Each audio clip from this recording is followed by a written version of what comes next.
This typhoon right here that hit Tacloban, Philippines is the largest storm in the history. Why? If it were to hit the state of Florida, it would have encompassed from the north to the south.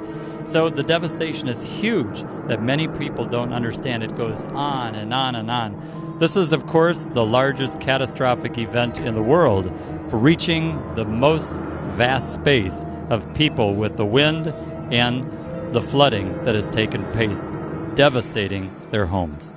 Tacloban is in ruins, just decimated to the ground.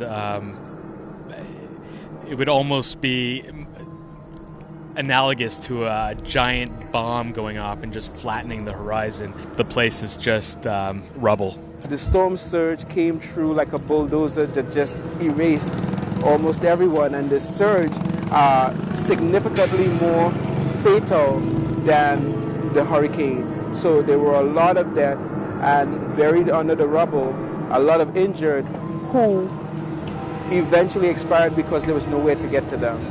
We found a lot of needs here in Tacloban. This is one of the hardest hit areas in the history of the world, stretching for hundreds of miles. You can be able to see the medical teams hard at work here from all kinds of partners from Dubai, Abu Dhabi, Harvard University, around the world. They're rallying with GR3 to provide the best quality medical care. ACTS with partners were one of the first groups to actually get a hospital up and going that was dysfunctional. Our primary objective is to come out to these surrounding areas that have had no medical care, to provide triage and treat the basic needs that we have the capabilities to treat, but also to identify those patients who are potentially sick or who are already sick and require emergent care. Many of these patients who have infected wounds, we've had several pediatrics with life-altering events, also multiple orthopedic fractures and dislocations, which we just don't have the ability to correct out here in the field. And what we've done is we've managed to transport these patients either back to RTR, which is our home hospital in Tacloban, or directly out to military or international organizations who can further deal with their issues. We've had the opportunity to go out to regions that have not actually seen any kind of medical response before, and so we knew we've made a difference. Every day we're seeing about another 500 patients, like in the clinic that you witness here today. This country needs help, it needs foreign aid, and certainly we're here, a multicultural team, trying to deliver the best we can. I was thankful to be able to do that. Coming here to the Philippines has been very fulfilling, and anytime we get involved in these disaster responses, it's life-changing, meaningful memories that are made, and you can make so much difference in people's lives in such a short amount of time with limited resources, because they really need your help. Because it is such a fulfilling thing to reach out and care for people in a situation like this. My life has changed forever. It's been very gratifying to offer at least some help to these people, let them know that I care about them, let them know that my family cares about them. I mean, that's all I can do. I have been given the opportunity to come here and help. Many of you can't. I would urge you to donate as much as you can, as quickly as you can. The need here is great. The work has just begun. 14 days later, we're still uncovering bodies that didn't make it. We're seeing disease just running rapid.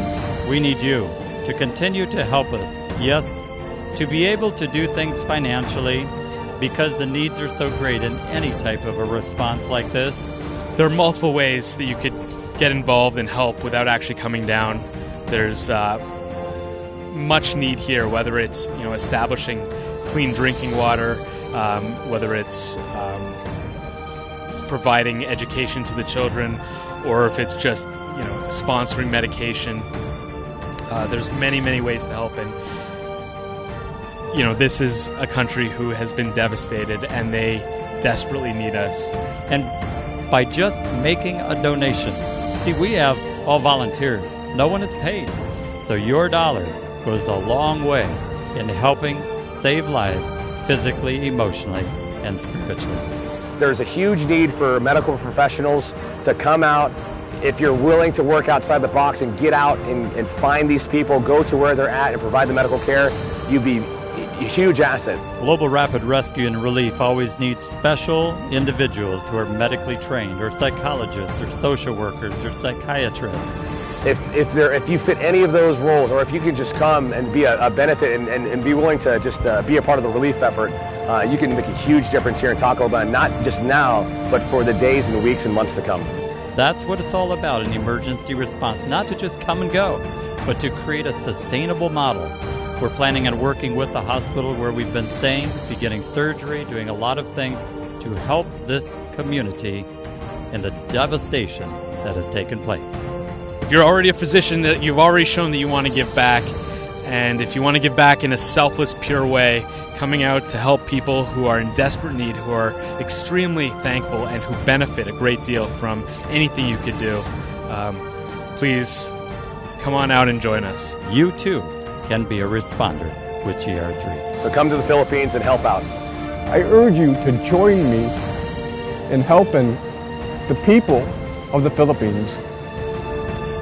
By helping donate right now, you can go to Acts World Relief, actswr.org.